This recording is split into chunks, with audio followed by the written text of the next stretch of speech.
Bonjour et bienvenue à vous sur le plateau d'Once Dito sur Médien TV. Alors nous avons 1 heure à passer ensemble et nous vous avons concocté 2 sujets. Le premier, je veux changer mais je n'y arrive pas. Qu'est-ce qui empêche le changement? Qu'est-ce qui fait peur dans le changement?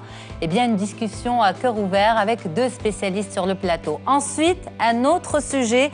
Cette fois-ci, eh bien nous allons parler d'un livre, Guérison et auto-guérison, l'esprit au-delà de la médecine, et ça c'est écrit par un médecin, Dr Mustapha Noudali. Il sera mon invité en fin d'émission. Allez, je vous retrouve dans une poignée de secondes pour les détails. À tout de suite.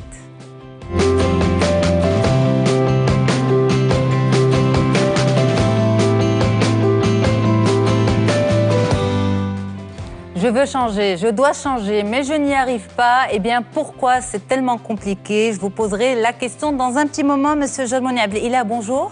Bonjour. Vous êtes psychologue et psychothérapeute à Casablanca. Et Amal Redouane, bonjour. Bonjour. Vous êtes master coach certifié, experte de la loi d'attraction. C'est un plaisir de vous avoir sur le plateau. Beaucoup de découvertes aussi avec vous aujourd'hui. Merci beaucoup, merci. Donc, on y va sur ce sujet du changement. Je veux changer, je dois changer. On me dit de changer, mais je n'y arrive pas. Pourquoi le changement est tellement compliqué, Monsieur Jalmouni? Le changement est compliqué parce que nous avons nos habitudes, nos certitudes, nos repères. Ça, c'est la première des choses. Donc, quand je dis certitude, ça veut dire que nous fonctionnons avec un certain nombre d'automatismes et de convictions. Quand je dis habitude, ben, ce sont des repères qui peuvent être affectifs ou organisationnels ou autres. Et c'est rassurant de fonctionner dans des choses qu'on connaît. Changer, c'est aller vers l'inconnu. Donc, à la base, c'est pour ça que c'est inquiétant. Mais par contre, peut-être qu'on peut discerner 2 sortes d'inquiétudes ou de peurs face au changement. On peut déjà parler des peurs qu'on connaît, c'est celles que je viens de dire, y compris parfois la peur d'aller à l'encontre de certaines traditions ou de certains us et coutumes de milieu dans lequel on a grandi. Mais il y a aussi des peurs dont on n'est pas toujours conscient. Les peurs dont on n'est pas toujours conscient, c'est par exemple des peurs profondément ancrées en nous depuis notre enfance, qu'on peut assimiler à une espèce d'intériorisation de l'autorité parentale. On va le dire comme ça. L'intériorisation de l'autorité parentale fait que parfois, à l'âge adulte, faire des changements qui, avec notre esprit d'adulte, peuvent nous paraître positifs, va à l'encontre de cette autorité intériorisée qu'on doit respecter. Donc ça, je pense que c'est tout un concept également à développer au fur et à mesure de l'émission. Oui. Mais par rapport à la première partie, c'est-à-dire la peur du changement, c'est la peur d'aller à la découverte d'autre chose. C'est ce qu'on appelle en fait communément la fameuse zone de confort. Sortir de sa zone de confort. Sortir de sa zone de confort pour aller vers l'inconnu. J'emploie le terme inconnu à bon escient parce qu'il me semble que chaque chose nouvelle que nous voulons faire présente une part de risque. Une part de risque, il y a quelque chose qu'on ne va pas maîtriser, il y a quelque chose qui va surgir et qui est imprévu. Donc, de façon absolument naturelle et normale, je veux insister sur le fait que c'est normal d'avoir peur de quelque chose qu'on ne connaît pas. C'est normal de se poser des questions et d'avoir comme des freins par rapport à ça. L'inverse serait inquiétant, de se lancer sans avoir peur de rien. C'est un peu la différence entre la témérité et le courage, quoi. Vous êtes capable d'aller vers des choses que vous connaissez ou pas. Alors, ce qui reste quand même un peu spécial dans toute cette explication, c'est que malgré le fait de vouloir changer pour mieux, on va voir toutes ces choses à changer aussi. Parfois, c'est un comportement. Parfois, on a envie on se rebelle presque contre sa propre personnalité. Le fait de jamais pouvoir dire non aux autres. On a envie de changer. On n'y arrive pas. C'est parce qu'il y a aussi cette forme d'assurance, de confort dans ce que nous sommes, malgré le négatif de ce que nous sommes ou de la situation. Oui, alors en fait, ce qui se passe en général, c'est que, comme vous avez dit, la personne se dit que même si elle n'est pas bien dans la situation problématique, elle en connaît les tenants et les aboutissants, elle connaît les conséquences et donc elle n'a pas vraiment envie d'aller vers cet inconnu et de devoir peut-être s'adapter, peut-être que ça va marcher, peut-être que ça ne va pas marcher. Mais l'idée ici, c'est vraiment de voir, au-delà de cette peur, c'est de voir qu'est-ce qui motive le changement. C'est ça ce qui est le plus important parce que c'est ce qui va permettre à la personne de passer à l'action et donc de sortir de cette zone de confort. Donc le pourquoi est fondamental. Pourquoi je veux changer? Ok? Parce qu'en général, et c'est malheureusement le cas de pas mal de personnes, elles restent dans cette situation problématique, dans cet environnement négatif suffisamment longtemps pour qu'elle s'imprègne justement de toute cette négativité et qu'au moment où elles veulent passer à l'action, ben, elles remarquent qu'elles en sont incapables. Et je vais d'ailleurs vous raconter une métaphore que je partage souvent qui est relative au changement. C'est l'histoire d'une grenouille qu'on met dans une casserole. Donc on remplit la casserole d'eau, on la met sur le feu, l'eau commence à chauffer, la grenouille se rend compte qu'effectivement il y a un changement au niveau de la température de l'eau, mais elle se dit bon jusque-là ça va, donc elle essaye de s'adapter et puis au fur et à mesure que la température de l'eau augmente, la grenouille trouve qu'elle a du mal à sauter. Ouais. Et alors, donc, en fait, ça c'est une métaphore, mais si on fait le parallèle avec ce qui se passe pour nous en tant qu'êtres humains, quand on commence à percevoir un dysfonctionnement dans notre environnement extérieur, qu'il soit familial, qu'il soit dans le couple, qu'il soit relationnel, qu'il soit au travail, on se dit, OK, je vais essayer de m'adapter le mieux que je peux, peut-être que les choses vont finir par s'arranger, peut-être que ça va changer, etc. Et que malheureusement, les choses ne changent pas forcément. Et au moment où la personne se dit, bon, il faut absolument que je change, là, il se rend compte qu'elle est... bien installée, voilà, empêtrée dans le problème. Dans le problème, et elle ne sait pas du tout comment faire pour en sortir. Alors ça, c'est un cas de figure, on va dire, qu'on peut solutionner. Oui. Mais il y a aussi d'autres... Parce que, bon, la question que je voulais vous poser, c'est est-ce qu'on peut tout changer? Par exemple, un aspect de notre personnalité. Il y a beaucoup de personnes qui se plaignent de leur incapacité à dire non, tout simplement, sans penser, sans être mal perçu, pensant qu'en disant non, eh bien, on va heurter, on va blesser, on sera mal aimé, on ne sera plus accepté. Et donc, j'ai du mal à mettre, par exemple, l'incapacité à dire non dans ce que vous dites, percevoir un dysfonctionnement et en sortir. Parce que c'est peut-être toute une structuration, toute une éducation qui a donné cette façon de faire. Et donc, la personne, enfant, plus jeune, n'a pas pu s'en sortir. Enfin, on n'avait pas les outils pour. Donc, est-ce qu'on peut tout changer, M. Jarmouni? Moi, je vous réponds clairement, non, on ne peut pas tout changer. Par contre, votre question sur le non, oui, on peut apprendre à dire non. On peut apprendre à dire non. Il est clair que nous avons une personnalité qui a sa structure, qui a son architecture, sur laquelle vous pouvez faire des modifications, mais pas n'importe quoi. Vous ne pouvez pas devenir quelqu'un d'autre. Prenez un Marocain qui a vécu au Maroc jusqu'à l'âge de 10 ans, puis qui a émigré à l'étranger, et qui a vécu 50 ans à l'étranger sans remettre les pieds au Maroc. Il gardera toujours quelque chose de sa marocanité, des traces de culture marocaine, ne serait-ce que parce qu'il a des parents marocains, etc. Tout changer, non. Mais changer ce qui ne va pas, oui, sous réserve d'avoir de l'endurance. Absolument. Et de prendre le changement comme étant plutôt un marathon qu'une course de 100 mètres. Et prendre aussi peut-être l'objectif de changer comme déjà un bon renouveau. Oui. C'est déjà un très bon pas, décider de changer. Oui. Maintenant, comment? C'est tout un projet. C'est tout un projet. Et c'est peut-être aussi le message à passer aujourd'hui, c'est que si vous souhaitez changer, eh bien, c'est déjà une bonne prise de conscience. Et puis, construire le changement comme un projet et ne pas se dire que ça va se faire du jour au lendemain. Bon, c'est presque une conclusion, mais à partir de là, on va construire notre émission. Ce qui est très important aussi, vous l'avez dit, c'est la notion de temps. Je reviens à vous, Amala Redouane. Le temps est très important dans le changement. Oui. Alors, le temps est important, effectivement, mais il ne faut pas le prendre comme une source de stress. Il faut vraiment prendre le temps de changer. Parce que y a une éducation derrière, il y a des pensées et des croyances collectives, il y a quand même une certaine structure, comme a dit monsieur tout à l'heure, une structure qui est déjà présente. Et dont il va falloir prendre en compte. Maintenant, cela ne veut pas dire que je dois garder cette structure si elle ne me convient pas. Exemple typique, nos parents n'ont pas été éduqués de la même manière que nous et nous ne pouvons pas vivre dans notre époque avec l'éducation de nos parents. Absolument. Donc déjà là, ça veut dire que la structure est là, mais elle ne nous convient pas, surtout si nous avons des objectifs clairs à atteindre.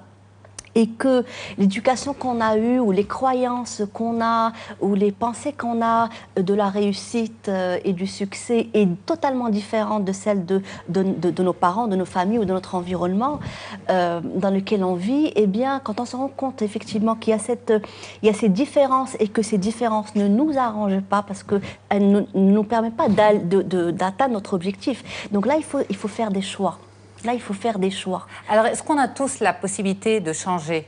On a dit, est-ce qu'on peut tout changer? Non, il faut du temps. Est-ce qu'on a tous la possibilité de changer? Pourquoi je vous repose la question à vous, Monsieur Germoni? Parce que vous faisiez allusion en introduction à l'intériorisation de l'autorité parentale, cette notion. Est-ce que vous pouvez la développer justement pour nous la simplifier et faire le lien avec ce que disait Amel Radouane également, quand vous disiez, Amel, il faut percevoir un dysfonctionnement. Est-ce qu'on a tous cette lucidité de percevoir un dysfonctionnement dans lequel on se trouve quand il y a cette intériorisation de l'autorité parentale? Tout le travail... Je ne sais pas si c'est complexe comme notion, mais on peut simplifier ça pour les téléspectateurs. Déjà, je prends la partie intériorisation de l'autorité parentale. Quand un enfant est un enfant, il y a ce qu'il veut, et fort heureusement pour lui, il y a ce que veulent ses parents. Ça le sécurise, ça l'empêche de faire des bêtises, ça essaye de le mettre sur la bonne voie, etc. L'enfant, durant sa croissance, n'apprécie pas forcément tout ce qui vient, mais il l'intériorise. Et plus tard, lorsque nous passons à l'âge adulte, nous continuons à avoir besoin de cette sécurisation. Donc nous reprenons parfois à notre compte, à l'âge de 25 ans par exemple, des choses qu'on a rejetées de la part de nos parents à l'âge de 15 ans. Absolument. C'est ce que j'entends par intériorisation de l'autorité parentale. J'appelle ça des garde-fous. Oui. Mais des garde-fous qui sont à la fois par rapport à mon comportement, par rapport à mon honorabilité par exemple, par rapport à certains aspects culturels. Et quand c'est trop fort et que je n'arrive pas à remettre en question quoi que ce soit de cette autorité parentale intériorisée, là je peux avoir des difficultés. Mais comment je peux m'en rendre compte que je suis, on va dire, sous l'emprise d'une autorité, de cette autorité parentale intériorisée? Déjà, dans le frottement avec d'autres personnes, vous constatez que vous n'avez pas forcément la même façon de voir, que vous n'avez pas la même optique. Ça commence, je crois, quand vous vous rendez compte d'un trop grand décalage. Il y a des gens qui n'arriveront jamais à remettre en question leur certitude, soyons clairs sur ça. Tout est tellement ancré en eux, tout est tellement solidement en place que la terre peut s'écrouler autour, ils ne renonceront pas à leurs convictions. Maintenant, certains parleront de valeurs. Au lieu de parler de convictions, traduiront ça en valeurs, diront non, ça ce sont mes valeurs. Ce sont mes valeurs, mais après une même valeur peut être respectée de façon soft, on va dire, bien respectée, très bien respectée, ou respectée de façon obsessionnelle. Absolument. C'est là qu'il y a des différences de niveau dans ce respect des valeurs. Celui qui est dans le respect inconditionnel et obsessionnel des valeurs, il n'y a pas beaucoup de chance pour qu'il remette en question. Maintenant, si on rentre dans l'obsessionnalité, derrière, on a la peur de lâcher, ses bouées de sauvetage, en quelque sorte. D'où la question aussi, quand Amel Radouane vous disait percevoir un dysfonctionnement, est-ce qu'on a tous envie de percevoir le dysfonctionnement? Parce qu'on n'est pas en fait des copies conformes les uns des autres et on agit tous de la même manière et puis on va constater qu'il y a quelque chose qui ne va pas. Je n'ai pas envie de rester dans ce mode de fonctionnement. Je peux m'en sortir ou finalement j'ai peur et je reste. Il y a quelque chose derrière qui régit tout ça, qui va me donner soit la possibilité de m'en sortir, soit au contraire, eh bien, la peur de m'en sortir. Et donc, quand vous dites il faut que la personne ait la possibilité de percevoir le dysfonctionnement dans lequel elle est qu'on a tous cette lucidité-là? En fait, le dysfonctionnement est apparent, qu'on le veuille ou pas, que ce soit, comme j'ai dit tout à l'heure, dans le milieu du travail, au sein du couple ou dans ses relations sociales. Quand on parle de dysfonctionnement, c'est quand il y a un non-alignement avec la manière avec laquelle on voit les choses. On n'a pas les mêmes valeurs que les personnes qui, justement, nous reflètent ce dysfonctionnement ou que ce milieu qui nous reflète ce dysfonctionnement. Donc ce dysfonctionnement ou ces dysfonctionnements sont apparents. Et c'est comme ça qu'on les perçoit de toute façon parce que ça crée chez nous une sorte de frustration. On va reprendre l'exemple pour illustrer peut-être le fameux exemple des personnes qui sont incapables de dire non. Parce que, pourquoi je reprends cet exemple? Parce que beaucoup de téléspectateurs nous rapportent, nous ont fait la demande en fait de ce sujet-là par rapport à ça. Je suis incapable de dire non, je veux changer, mais je n'y arrive pas. J'ai peur d'être rejetée. Pour moi, dire non, c'est manquer de respect. Voilà. C'est-à-dire que ces gens sont fondamentalement conscients qu'il y a un dysfonctionnement, que ce n'est pas sain pour eux, que ce n'est pas bon, mais n'arrivent pas à faire autrement. C'est-à-dire, il y a toute la lucidité face au problème, mais comment passer à l'action? Eh bien, dès que quelqu'un, par exemple, ne serait-ce qu'un collègue qui demande à un autre de l'accompagner et qu'il faut faire la moitié de la ville pour le déposer et qu'il n'a pas le temps parce que... bref, quand ce collègue dit « tu peux me déposer ?» l'autre dit « oui, bien sûr », alors qu'au fond, il n'a pas envie de le faire. Voilà, donc est-ce qu'on peut tous avoir cette lucidité-là, cette capacité à changer, ou c'est un travail? C'est un travail qui doit se faire, qui nécessite parfois un accompagnement parce qu'il y a cette notion de chouma qui est culturelle, donc le fait de faire passer toujours l'autre avant nous, le fait de faire passer ses besoins après ceux des autres. Et là, c'est vraiment une véritable prise de conscience qui doit être faite par la personne pour se rendre compte de la nécessité de respecter ses besoins. Donc si vous me demandez quelque chose qui ne me convient pas ou qui ne répond pas à un besoin particulier ou pour laquelle je ne suis pas alignée, il est naturel pour moi ou il est normal pour moi ou il doit être normal pour moi de dire non. Maintenant, peut-être pour que ça passe mieux, en tout cas quand on est au début de ce processus, voilà, absolument, je vais peut-être expliquer. Donc, je vais vous dire, voilà, en fait, ça ne m'arrange pas parce que je dois faire ceci, cela, etc. Donc, déjà, le fait d'expliquer, ça permet à la personne de s'exprimer. Et ça, c'est fondamental parce qu'encore une fois, dans notre culture, on ne s'exprime pas forcément tel qu'on souhaiterait le faire. Donc, c'est le fait d'expliquer pourquoi je dis non et pourquoi peut-être qu'on pourrait trouver un compromis pour que tout le monde, pour que tout se passe bien pour tout le monde. Mais ça, c'est se justifier presque. Ça, c'est ce qui est recommandé au début quand on commence, voilà, parce qu'il faut qu'il y ait une communication. Cette communication est fondamentale. Il faut vraiment dire ce qu'on pense, il faut être transparent, honnête avec soi-même et avec les autres. Alors, certains spécialistes disent, pardon, changer, c'est immédiat, ce qui peut demander du temps, c'est la décision de changer.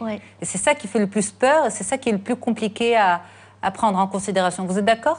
Oui, la décision de changement doit être réfléchie. C'est pas, enfin, on ne prend pas la décision de changer du jour au lendemain. Donc, ça peut demander 6 mois pour les uns, 1 an ou 5 ans pour les autres. Ça dépend des enjeux et ça dépend du fameux pourquoi, justement, je veux changer. Parce que quand tout va bien, on n'a pas forcément envie de changer. Donc, après, on peut se dire, je peux changer ça, mais ça ne presse pas. Mais quand il y a urgence, là, il faut effectivement passer à l'action et donc voir comment faire en sorte de clarifier ce que l'on veut changer, parce que c'est bien beau de dire « je veux changer », mais je veux changer pourquoi? Clarifier. Alors justement, allons sur la clarification. Clarifier ce que l'on veut changer. Voilà. Comment on procède avec soi-même? Alors, avant justement de passer à ce travail sur soi, comme j'ai dit tout à l'heure, le dysfonctionnement vient de l'extérieur. C'est-à-dire que l'extérieur, l'environnement extérieur nous sert reflète en fait ce dysfonctionnement. Donc ça peut être des problèmes relationnels, ça peut être des problèmes de couple, ça peut être des difficultés. À quel niveau, par exemple? Comment savoir que c'est... Alors, prenons l'exemple du milieu professionnel qui est d'ailleurs très très courant. Quand la personne n'évolue pas dans son milieu professionnel, quand elle a des difficultés d'entente avec son patron, qu'elle n'est pas valorisée, qu'on ne prend pas au sérieux la qualité de son travail. Donc là, il arrive un moment où il se dit stop. Je sais ce que je vaux, je sais que je vaux mieux que ça et que même si aujourd'hui mon travail ne me reflète pas la qualité ou les compétences que j'ai aujourd'hui, je suis sûre de ce que je vaux et je ferai en sorte justement de mettre en avant et de valoriser ces qualités, que ça soit dans ce travail-là ou dans un autre travail. Mais cette personne a déjà, on va dire, un très bon point parce qu'elle a une forme de confiance en elle. C'est déjà très positif. Oui, mais ça, c'est l'urgence de la situation qui donne cette lucidité. Parce que, par exemple, quand on est mal... Dans certaines situations. Oui, c'est l'urgence et se dit, voilà, je ne veux plus de ça. Je sais ce que je vaux parce que c'est... on a, comme on dit, on a toutes les réponses en nous. Hein. Donc, quand on est poussé à faire quelque chose et que ça se fait de manière inconsciente, c'est que ce que vous êtes, votre être, vous dit stop, il faut vraiment passer à autre chose. Et parfois, c'est la vie, et c'est d'ailleurs c'est un beau cadeau de Dieu, c'est la vie qui met sur notre chemin toutes ces difficultés qui font que justement ça nous permet de prendre conscience de ce qu'on vaut et de la manière avec laquelle on veut mener notre vie et surtout de la manière avec laquelle on veut contribuer à se changer et à changer les autres. Monsieur de manière Jamoni, vous êtes d'accord avec cette image poétique du changement, des difficultés imagées par Amel Redouane à l'instant? Je suis absolument d'accord, avec peut-être, pour synthétiser, le fait que le changement doit passer d'abord par un processus intellectuel. Voilà, les éléments sont là, dans l'exemple qu'elle a pris. Je vaux plus que ça, etc., etc. On place des pions de réflexion et on essaye, en pesant le pour et le contre, d'arriver à une conviction.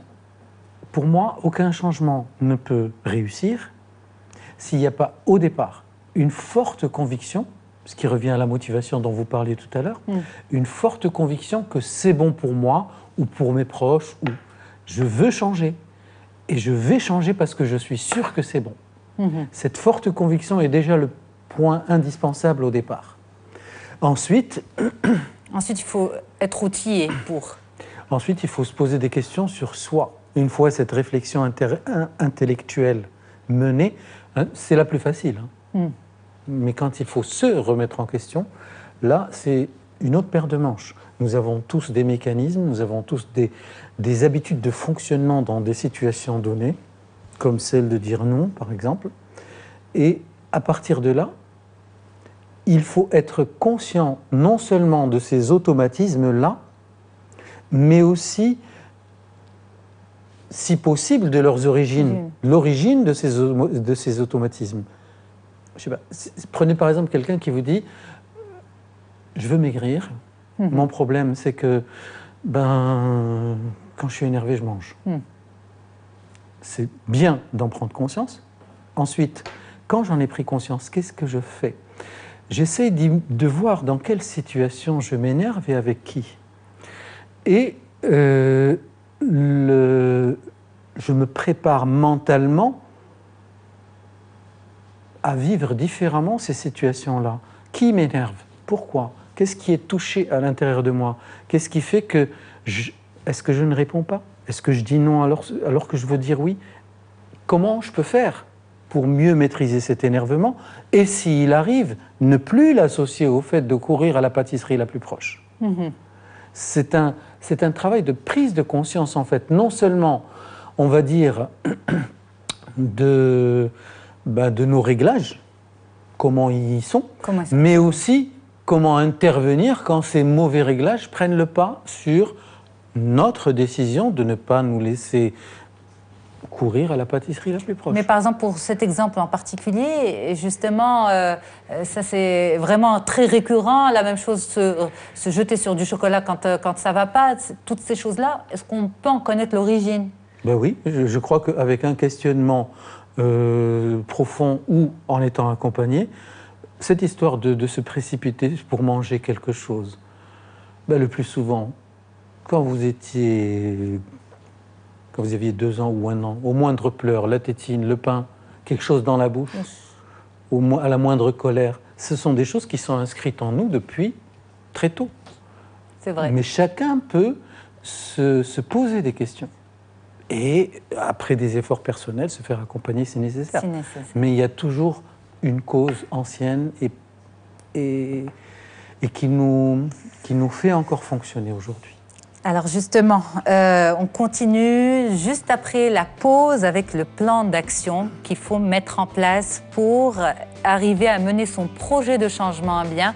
Restez avec nous sur Média TV, on se dit tout. On revient également avec le docteur Mustapha Naudali, Guérison et auto-guérison. C'est un livre écrit par un médecin. On vous en dit plus sur le plateau dans un petit moment. À tout de suite. On se dit tout aujourd'hui, on se dit tout pour tout changer. Justement, est-ce qu'on peut tout changer? Eh bien, revenez à la première partie de l'émission. Vous pouvez la retrouver sur notre site mediantv.com. Mais je vous synthétise très vite ce qui a été discuté jusque-là avec M. Jarmouni Abli. Il est psychologue et psychothérapeute, et Mme Amel Redouane, master coach certifié, experte de la loi d'attraction. On ne peut pas tout changer, c'est sûr, mais on peut prendre conscience et on peut prendre confiance en soi et mettre en place un plan d'action pour mener à bien son changement, son projet de changement. On revient justement pour définir pour vous ce fameux plan d'action, mais juste avant, Amel Redouane, vous êtes experte de la loi d'attraction. Est-ce que vous pouvez nous expliquer qu'est-ce que c'est exactement et le lien avec notre sujet d'aujourd'hui, le besoin de changement? Ok. Alors en fait, la loi d'attraction est une loi universelle, est une loi physique universelle qui existe, qui régit nos vies, qu'on ne voit pas, mais qui existe aussi bien que la loi de la gravité, que la théorie des cordes. Donc c'est vraiment quelque chose de très concret, même si on ne la voit pas avec nos yeux d'être humain. Alors la loi d'attraction stipule que nous attirons tout dans notre vie et que nous le faisons par le pouvoir de nos pensées et de nos émotions. C'est-à-dire que si aujourd'hui il y a quelque chose qui ne va pas, il faut prendre conscience, même si ça peut faire peur au départ, il faut prendre conscience que nous l'avons attiré à nous de manière consciente ou inconsciente, hein, parce que c'est vraiment ça le pouvoir de la pensée sur la création de notre réalité. Pourquoi? Parce que nos pensées et nos émotions émettent des ondes, et ça a été prouvé scientifiquement, émettent des ondes qui en fait mettent leur parallèle en mouvement. Donc concrètement, si nous avons une colère qui est ancrée en nous depuis très longtemps, eh bien, nous continuerons à attirer les personnes et les situations qui vont nous mettre en colère jusqu'au jour où on va prendre conscience de la nécessité de se libérer de cette colère-là. C'est ça ce que ça veut dire de manière concrète. Alors maintenant, quel est le rapport avec le changement? Il faut savoir que si on veut réussir son changement, donc là, on commence le plan d'action. Oui, il faut absolument maîtriser les principes de la loi d'attraction. Il faut non seulement les connaître, mais il faut savoir les appliquer. Ça, c'est fondamental parce qu'il y a des livres sur ça. Vous avez un site internet? Oui, j'ai un site internet qui s'appelle www.amel-radouane.com où justement, je propose un certain nombre de ressources pour les personnes qui veulent transformer leur vie grâce à la loi d'attraction et dans lequel j'offre un e-book gratuit pour les personnes qui veulent transformer leur vie grâce à la loi d'attraction, avec une sorte de plan d'action à suivre.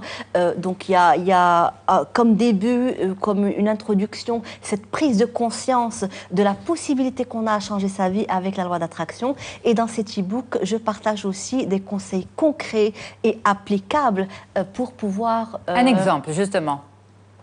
Alors, un exemple, vous ne pouvez pas changer une situation, ça c'est pas moi qui l'ai dit, c'est Einstein qui l'a dit, on ne peut pas changer une situation avec le même esprit qu'il a créé.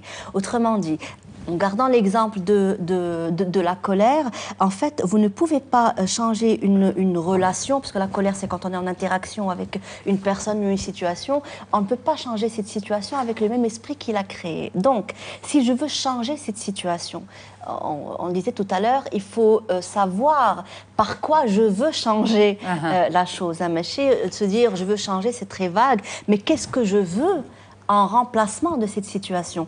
Donc, en remplacement de cette situation, je voudrais avoir une situation plus harmonieuse, plus sereine, Je vais vous donner un exemple. Oui. Alors, par exemple, on va prendre le cas d'un couple où ça va très mal, où ça va très très mal, où parfois c'est violent, et ça, c'est vraiment des choses que je n'invente pas, qui existent, et souvent on dit des femmes ont du mal à partir, malgré la violence exercée. Alors, qu'est-ce que la loi d'attraction propose pour une femme victime de violences conjugales, par exemple? Alors, pour ne pas rester sur le superficiel ou le petit changement, mais vraiment pour... Un changement de fond, oui. Alors, dans le cas des violences conjugales, ce qui se passe en général, c'est que, bon, il y a déjà le côté éducation, donc chouma, il faut que la femme, c'est ce que se répète, hein, donc il faut qu'elle continue à supporter malgré cette violence conjugale, etc.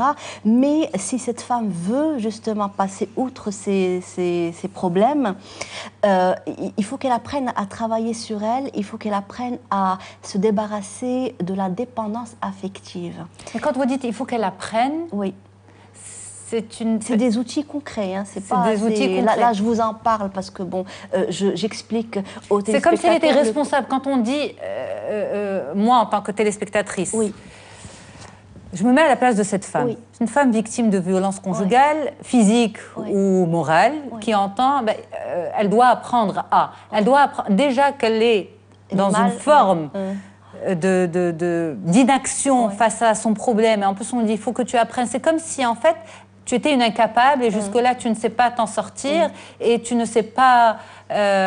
tu ne sais pas faire ce qu'il faut faire. Ok. Alors là, merci pour cette question parce qu'elle revient souvent. En fait, là, il s'agit de dédramatiser la situation et de dire à la personne que ce n'est pas de sa faute parce qu'elle n'a pas appris justement comment... Enfin, elle n'a pas appris. Nous n'avons pas appris. On n'est pas né avec un bouquin qui nous dit voilà comment on doit vivre et voilà comment on doit faire pour réussir notre vie. Hein. Donc la vie est un processus de changement, d'apprentissage. Voilà. Donc... on lui dit, ce n'est pas de ta faute, ok, mais il faut juste que tu prennes conscience que ça, c'est la résultante d'un certain nombre de pensées et de croyances que tu as. Donc, si tu veux changer cette situation, il va falloir te libérer de ces sentiments et des croyances que tu as qui sont relatifs à la relation de couple. Donc, si intérieurement ou inconsciemment, pour elle, cette notion de violence conjugale est normale parce qu'elle a ça dans sa famille, donc c'est ancré en elle, elle va continuer à reproduire ce même schéma de pensée. Et donc, et ça on le retrouve souvent, hein, une maman qui connaît des difficultés relationnelles de couple ou des violences conjugales, eh bien, ses enfants vivent à peu près la même chose parce qu'ils ont vécu justement dans cette ambiance-là. Vous en pensez quoi, Monsieur Jarmoniable? Est-ce que la loi d'attraction, telle qu'expliquée par Madame Amal Redouane, rejoint un peu les principes de la psychologie? Les principes de la psychologie ressemblent à ça dans le sens où, par nos attitudes, nos comportements, nous pouvons favoriser ou défavoriser un certain nombre de choses. Vous parlez de violences faites aux femmes. Je ne parle pas de cas extrêmes, bien sûr, mais je pense que dans certains cas, il y a une espèce de... pas de complicité dans la violence, mais une acceptation de la violence par la femme. Et encore une fois, je ne parle pas de cas extrêmes, mais dans certaines circonstances, la violence se déclenche parce qu'elle est acceptée en face. Je suis intimement convaincu que pour une partie de ces femmes-là, au moins, si elles ont le désir de réagir à la première gifle, ça peut s'arrêter là. Ça peut s'arrêter là, donc il y a... Alors moi, je n'appellerais pas ça loi d'attraction, qui ressemble, mais nous sommes co-responsables de nos comportements. Souvent, vous, les spécialistes, on a chaque fois le choix Oui. On a le choix. Je ne dis pas qu'on a chaque fois le choix. Je connais malheureusement des cas où certaines personnes, dans ce cas-là, n'auraient pour choix que de sortir mendier dans la rue. J'appelle pas ça un choix, surtout quand on a des enfants. Donc on n'a pas toujours le choix. On a dans beaucoup de circonstances, on a la possibilité de choisir, mais dans certaines, non. Dans certaines, non. Après, le processus du changement, comme ça a été dit, il y a déjà un aspect qu'il ne faut pas occulter, c'est qu'on ne change pas tout seul. Nous sommes des animaux sociaux. Quelle que soit la chose que je veux changer, je vais la changer avec d'autres. En interaction. En interaction avec ou d'autres. Ou en conséquence, c'est-à-dire je change, ils changent. Je les entraîne avec moi. Dans les deux cas sont vrais. Vous pouvez décider de changer une relation dans le couple pour rester dans le couple. Voilà, mon conjoint, je constate que telle chose, je vais changer telle attitude, et ça devrait amener un changement chez lui. Ce qui piège certaines personnes d'ailleurs. Elles rentrent dans un processus de concession, jusqu'à ne plus exister dans le couple.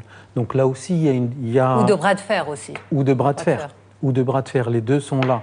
Mais quand on veut changer quelque chose, on change forcément avec d'autres, avec des collègues, avec un supérieur hiérarchique, avec des enfants, avec un conjoint. Il faut prendre en compte cette dimension sociale du changement. La seule chose que vous pouvez changer seul, c'est la manière de vous brosser les dents. Mais tout le reste, vous êtes en interaction avec des gens. Et changer pour l'autre? Changer pour l'autre à condition de ne pas se piéger soi-même dans les besoins de l'autre et de s'oublier d'oublier ses propres besoins. Parce qu'il y a aussi le cas des personnes, par exemple, on reste dans le couple. La conduite du changement en entreprise, c'est un sujet, on va dire, pour les gens qui sont en milieu professionnel, ils en bénéficient, on va dire, beaucoup. Mais dans l'intimité, dans le quotidien, dans la vie de tous les jours, on en parle rarement du changement. C'est pour ça qu'on a axé surtout aujourd'hui notre discussion, par exemple, à travers les différents exemples, notamment la prise de poids, manger quand on est énervé, le couple aussi. Par exemple, dans l'histoire du couple, une femme qui se plaint constamment du comportement de son époux. Donc elle se plaint, elle lui fait la remarque et il se dit « je dois changer pour elle ». Mais ça reste, on va dire, dans le non palpable, c'est-à-dire qu'il sait qu'il doit changer, mais il ne sait pas, il doit changer pour lui faire plaisir, pour qu'elle soit plus heureuse, mais il ne sait pas comment changer. Ça ne peut pas marcher s'il veut changer pour lui faire plaisir. Ça peut marcher s'il est convaincu. Je parlais tout à l'heure de conviction intime. Oui. S'il est convaincu que les reproches de son épouse sont justifiés et qu'il fait son propre diagnostic de lui-même, qu'il mette devant lui les bénéfices à modifier son comportement et les pertes à maintenir le même comportement, là, on est dans quelque chose de plus solide. Il faut que la motivation soit intérieure. Je ne crois pas beaucoup aux changements qui viennent des autres, de la demande des autres. Surtout si on est dans un rapport de force défavorable, plutôt favorable. Quand vous êtes en position de force dans une relation, l'autre peut dire et penser tout ce qu'il veut. Parce qu'il est en quelque sorte mis dans une situation de... Il est démuni face à vous. Il ne peut pas se défendre. Toutes ces demandes, même légitimes, vous pouvez y répondre si vous avez envie ou pas. Donc, je ne crois pas que le changement soit plus facilement réussi. Il faut vraiment que je me sente, moi, concerné par l'idée du changement. Il faut que ça vienne de moi. La conviction profonde du besoin de changement.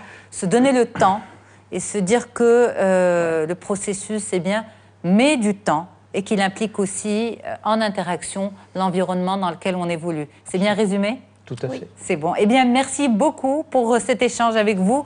Monsieur Jarmouni Ablila, psychologue, psychothérapeute, Amar Redouane, master coach certifié experte de la loi d'attraction. Merci justement de nous avoir communiqué votre site sur lequel on peut retrouver pas mal de ressources pour les personnes qui ont envie d'avancer un peu plus sur la fameuse loi d'attraction qui, franchement, moi, honnêtement, elle me fait peur, cette loi d'attraction. Non, il faut... à certains niveaux. Elle aide beaucoup. Elle aide beaucoup. En tout cas, je reste sur le plateau et je retrouve tout de suite pour une belle discussion le docteur Mustapha Naudeli, À tout de suite pour l'esprit au-delà de la médecine.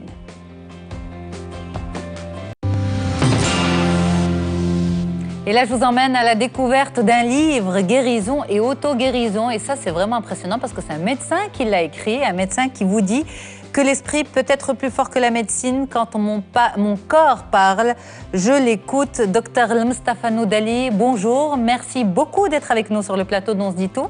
Merci Yasmina de m'avoir invité. Avec plaisir, Sidi. Vous êtes médecin anti-âge et surtout immunologiste. Absolument, je suis dans l'immunologie. Absolument. Et vous avez écrit ce livre, L'esprit au-delà de la médecine. Pourquoi docteur Noudali? Et j'insiste sur docteur.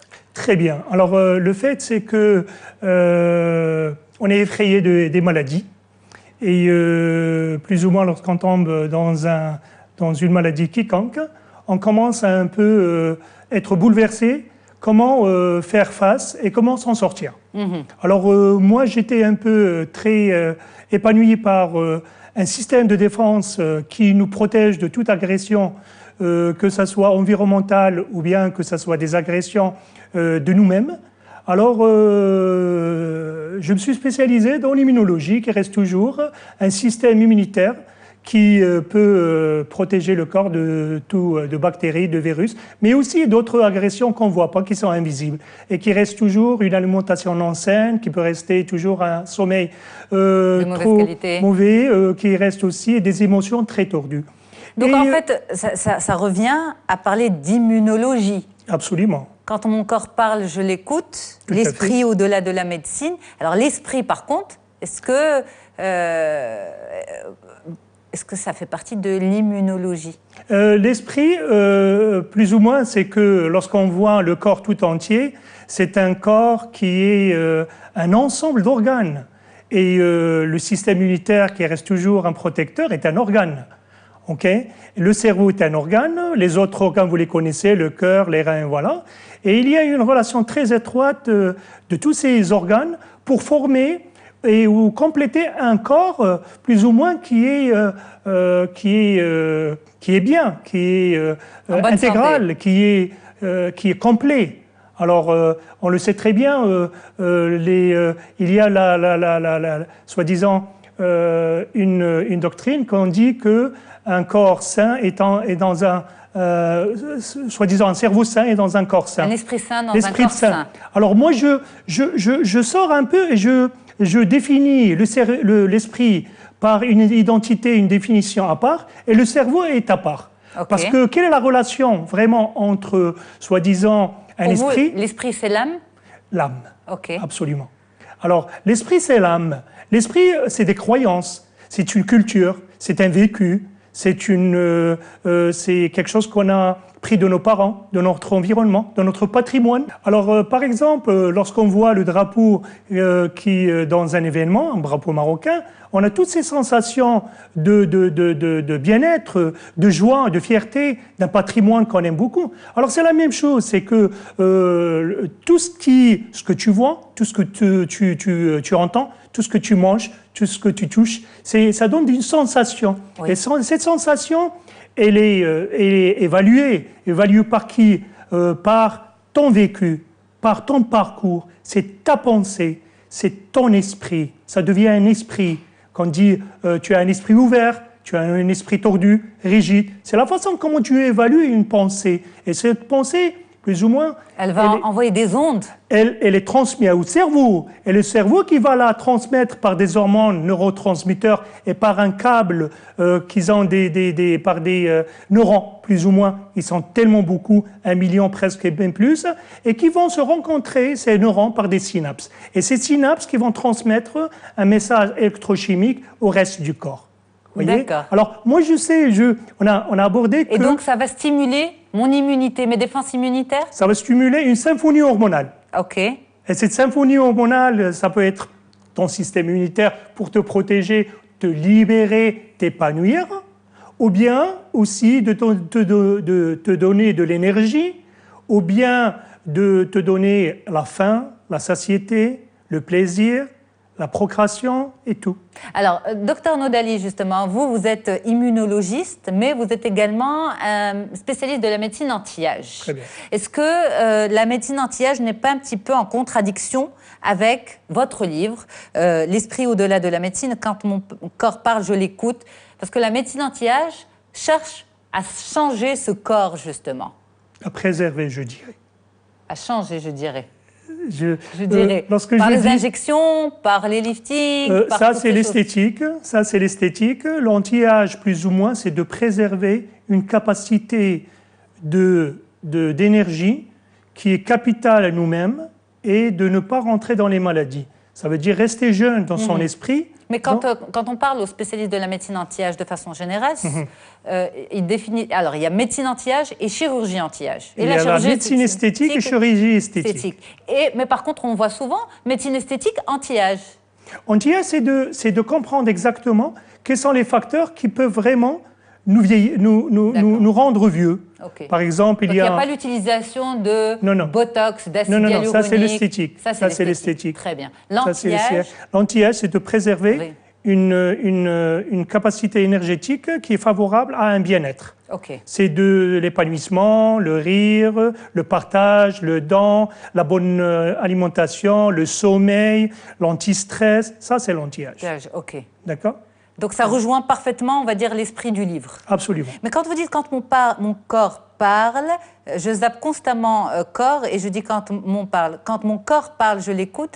Ça veut dire quoi exactement? Le corps envoie des signaux? Il t'envoie des signaux, le corps. Lorsque tu as, soi-disant, tu as soif, il te dit j'ai soif. Oui, ça c'est des signaux, on va dire, qui sont évidents, palpables par tous. Absolument. La soif, la faim, le sommeil, ça, la fatigue et tout ça. À fait. Mais au-delà de ça, pour vous, parce que bon, ça c'est pas nouveau, les signaux de la soif, de la faim. Mais pour vous, quand vous avez choisi ce titre, il veut dire quoi pour vous en tant que médecin? Alors, pour moi, lorsque, par exemple, quelqu'un qui fume, d'accord, il commence à tousser.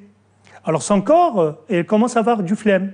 Et son corps, il lui dit qu'il y a quelque chose qu'il ne peut plus supporter. Ça serait meilleur d'arrêter.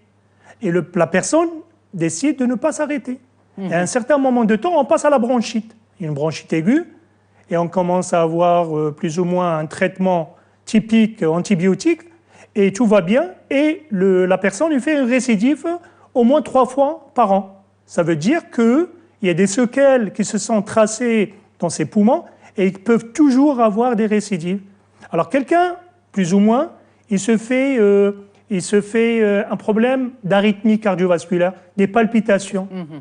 Il ne va pas s'attendre, le corps, il lui parle, il lui dit c'est au-delà de mon moyen. Je ne peux pas tenir par ta façon de vivre, que ce soit ton sommeil qui n'est pas adéquat, rester trop stressé, ne pas manger bien, fumer et d'autres choses qui ne sont mauvaises pratiques. Il lui dit il y a quelque chose qui ne va pas. Respiration.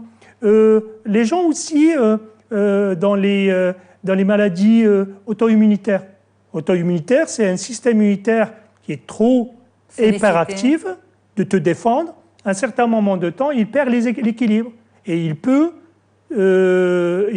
t'agresser toi-même. Il peut se tourner contre toi. Alors il y a des gens, ils ont la psoriasis, ils ont les problèmes de pelade, ils ont le vitiligo, ils ont l'Hashimoto de la thyroïde qui est hypoactive, mais elle est secondaire, ça veut dire agressée par un stresseur. Alors, lorsque le corps te parle, ça veut dire qu'il peut te donner certains symptômes pour changer tes habitudes. Mais pour les maladies auto-immunes, docteur Nodali, souvent on ne sait pas pourquoi le corps, on va dire, se retourne vers lui-même. Pourquoi Contre lui-même. Contre lui-même, oui. Absolument. Absolument, merci de me reprendre. Contre lui-même. Souvent, les spécialistes parlent de maladies auto-immunes comme une fatalité. On ne sait pas pourquoi ça se produit. Les choses ont changé maintenant. On sait très bien que toutes les maladies auto-immunitaires, elles ont une origine émotionnelle qui est erronée, qui est tordue, qui n'est pas dans sa place. Donc l'origine est émotionnelle. Alors le fait, tout médecin le sait très bien, que le cerveau, on est de 3 parties. Il y a un cerveau qui reste toujours, on l'appelle sympathique, qui est protecteur, et un autre cerveau qui est parasympathique, qui est reconstructeur. Voyez? Et entre les deux, il y a un système limbique qui est émotionnel.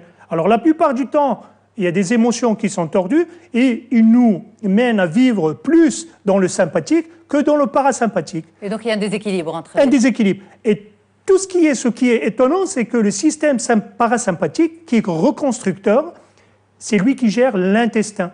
Et l'intestin est un organe considéré comme le deuxième cerveau. Il est adhéré à 60% du système immunitaire.